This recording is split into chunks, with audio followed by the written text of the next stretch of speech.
The Men in Black was a 3-issue black and white comic book published in 1990 by a little-known company called Aircel Comics. I put this in with the Marvel stuff because Aircel was eventually bought by Malibu Comics, who were then bought by Marvel Comics, who now own the property to The Men in Black, and have published additional stories.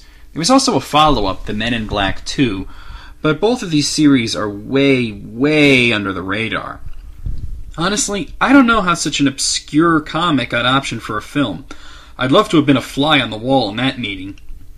I've read The Men in Black and The Men in Black 2, and I can tell you with all certainties that I very much prefer the movies.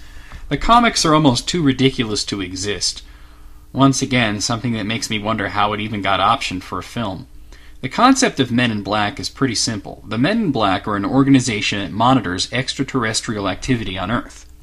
There are secretly around 1,500 aliens on Earth at any given time, most of them in New York City, which really does explain a lot, and the Men in Black are part police, part diplomats, part immigration officers, part peacekeepers, and part damage control. There are a lot of differences from the comic, but I have to say the most essential was the addition of the neuralizer, a device that can erase a person's memories, which the MIB agents use on witnesses of alien activities. In the comics, the witnesses just got shot, making the MIB agents rather unsympathetic protagonists. Although it's a science fiction comedy hybrid, the movie follows the basic buddy cop format. Tommy Lee Jones plays the older, wiser, and more experienced stick-up-the-ass Agent K, while Will Smith plays the enthusiastic, wisecracking, impulsive rookie Agent J. J starts out as a New York City cop who winds up running down an alien criminal. When K comes in as the MIB agent to erase everyone's memories, he's impressed by J's skills and invites him to open recruitment. J's problem-solving skills and attention to detail get him the job, and his identity is erased from the world. For their first case, the duo investigate a mass exodus of aliens from the planet. It turns out aliens are leaving the planet like crazy because of a conflict between two alien races known as the Arkelians and the Bugs.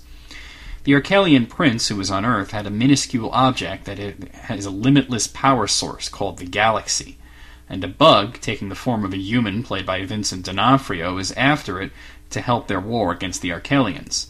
An Arkelian battlecruiser arrives threatening Earth. To prevent the Galaxy from falling into the hands of the Bugs, they're willing to destroy it, and any planet it happens to be on, which means us. K and J have a standard galactic week, only an hour, to retrieve the Galaxy and stop the bug. Throughout the film, you meet some great characters, most of which played off for comedic value, such as Frank the Pug, Jack Jeeves, and Dr. Weaver, a medical examiner who seems to prefer dead people over live ones. Although the film is about the possibility of all life on Earth being wiped out in less than an hour, it's definitely a comedy, mostly having to do with the cocky and arrogant Agent J attempting to reconcile with the grizzled and humorless Agent K. Tommy Lee Jones and Will Smith play their roles effortlessly. I was especially fond of Agent K's extremely wry remarks throughout the film.